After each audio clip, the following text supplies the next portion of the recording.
Hey everyone, I'm visiting today with Bob. He runs a one-man sawmill.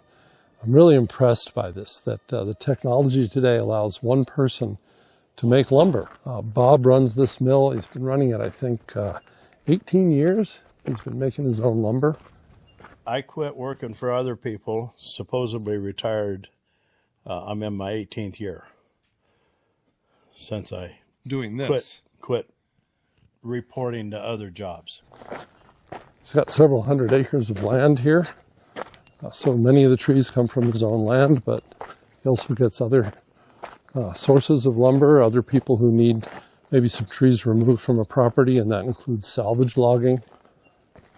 What's really impressive to me, I've known Bob for years. He's 78, right? 78 years old.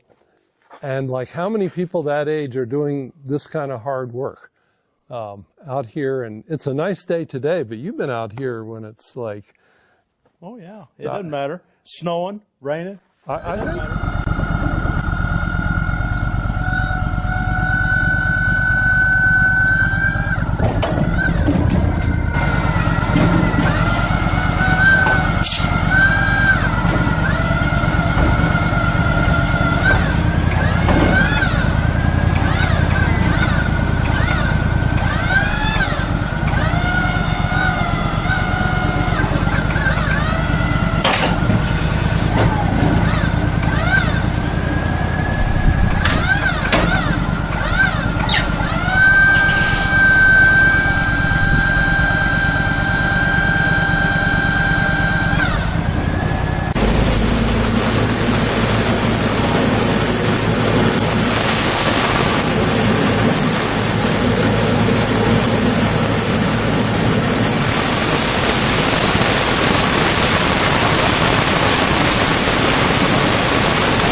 Bob, how long have you been doing this? I don't think I ever asked you that. I quit working for other people, supposedly retired. I'm in my 18th year since I doing this. Quit reporting to other jobs. But you worked for a mill in Tacoma, and you managed all the equipment. Yes. And you maintained everything, kept the mill running. You were a supervisor, right? Well, no, I was a lead man. I wasn't a supervisor. So I don't know what the difference between a lead man and a supervisor is. A lead man gets to use his tools. A supervisor stands around and tells somebody else how to do it. Oh, that's good. Tools are a lot easier to deal with than people. We'll try this. Now you were telling me yesterday that the lumber that you're cutting now is salvage lumber? It's all salvage logs. These trees have died, and people are bringing them to me, and I'm making lumber for them. Nice. And nice. I mean, it's pretty rewarding when you can salvage what normally would be thrown into the garbage pile or burn up or whatever to making lumber out of it for buildings. And and what's unique about your lumber, I know, is you don't cut it nominal like you get in Home Depot or Lowe's. No, I do not. It's because I've purchased this lumber. I've done a lot of building with this lumber, and it's like a 1/4 inch larger in both dimensions. Yes. If somebody wants to surface it down, they can make nominal lumber out of mine. But I cut mine oversized. But I'm not going to tell you the other reason. You're not going to tell me why you cut it oversized? That's right. Oh, okay. Well, we'll just keep everybody in suspense. They'll be guessing. If somebody starts buying lumber from me and starts building a building, they're going to have to come back to me to get the same size lumber. It's just How long were you working in the industry in Tacoma? Well, in my working career, I had 37 years. Okay, so you know lumber. I mean, when you look at a log, you know where to cut, how to turn. There is a way to cut them, and there's a way to cut them wrong. All right, so this is a great machine. I notice it does all the turning for you. It sets the logs in position, but is there some thinking that goes into... Oh, yeah, I do all of that. Yeah, right. The mill doesn't do that. I don't have the computer that the big mills do. And what does one like this cost now? I'm not sure, but somewhere close to 80 grand. 80 grand? Yeah. Really? For some reason, the number I had in my head was 45,000, and maybe that was 5 years ago. I don't know. Well, this mill listed when I bought it for $45,000. I didn't pay $45,000 for it. I'm always looking for good deals, and this is my third Wood-Mizer sawmill. I had an LT40, an LT50, and then I bought this one. Mm-hmm. And I'm glad I did. Not that the others were bad, but this one's just better. And the lumber, is it, I've seen you get some lumber that is probably not local, but most of it's local? Yeah, most of it's local. I have people bring, from the west side. I don't know. If somebody brings me a log and drops it off, I'll cut it into something. My dad bought his first sawmill in 1952 when I was 4 years old. Mm-hmm. And so I know a little bit about cutting lumber, forest management. I won't be too bad right now, but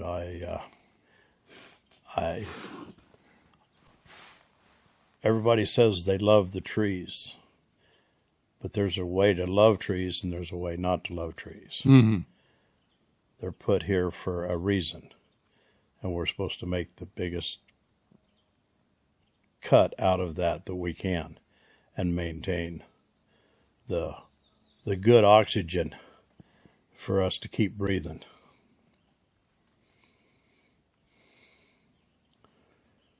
But I try to operate on zero waste. If it won't make a board, it will make firewood. Right. And I don't let anything go to waste. And I know that some neighbors of mine have purchased the the slabs, the part that you cut off the log that still has the bark on it, Right. and use that for fencing. Use that to for kind of fencing. make a rustic fence. It's beautiful. Mm-hmm. Yeah, I've got one too. Yeah. I didn't build it, but I'll bet they bought those from you. But yeah, that's pretty much everything. Well, there's a large here. Well, over here, there's a large pile of sawdust over there. Let's see if I can zoom in on that. This is so pro. We can walk over there later. So we got this large pile of sawdust over there, and that's how I met Walt, the chicken farmer, because he was over here getting sawdust for his chickens, right? Yep. A lot of people do. Yeah, I've done it too. Mm-hmm. That way you're not having to buy straw, which is expensive, and this gets used for chickens. I've used it also as mulch Yes. on trees. I have people come in and get it for mulch. I have it. People that have blueberries absolutely love sawdust because it gives the blueberries more flavor, and it really makes them sparkle on the outside. Their skins are beautiful. And there's different kinds of sawdust for different things. The stuff that comes off of here is real fine, and then there's the other chainsaw or my edger. It's a coarser sawdust, and but it's all sawdust. And it makes great insulation. Yes, it does. Sawdust. You know, back in the 1800s, they used sawdust to keep ice from melting in the summertime. Right. They'd cut the ice out of the lakes and put it in these big warehouses and use sawdust. Sawdust and cork. Oh, cork. Cork, yeah. In fact, I've got a building down by the road that it wasn't the 1800s, but it was. You're not that old. I'm not that old. No, okay. No. They. It's the kick me walls out are if I 12 inches thick, and it's all filled with sawdust. Well, it's good to know, and I think there's this kind of mindset that rural people aren't good stewards. I think that in the blue cities they sort of have this attitude, but it's good to know everything that you're doing is to use every part of the tree and eliminate waste. Yep. And you're using salvage trees. I don't have to take my stuff to the landfill, which I'm really proud of, because it's all usable for something. Right, and it all goes to a good purpose. These logs behind me are pine. They were killed by drought, and now they'll be turned into lumber. Make something useful out of them, rather than letting them sit in the forest and become. Well, pine will rot. It'll rot. So the lumber that we saw Bob cutting today is all salvage lumber that was killed by drought.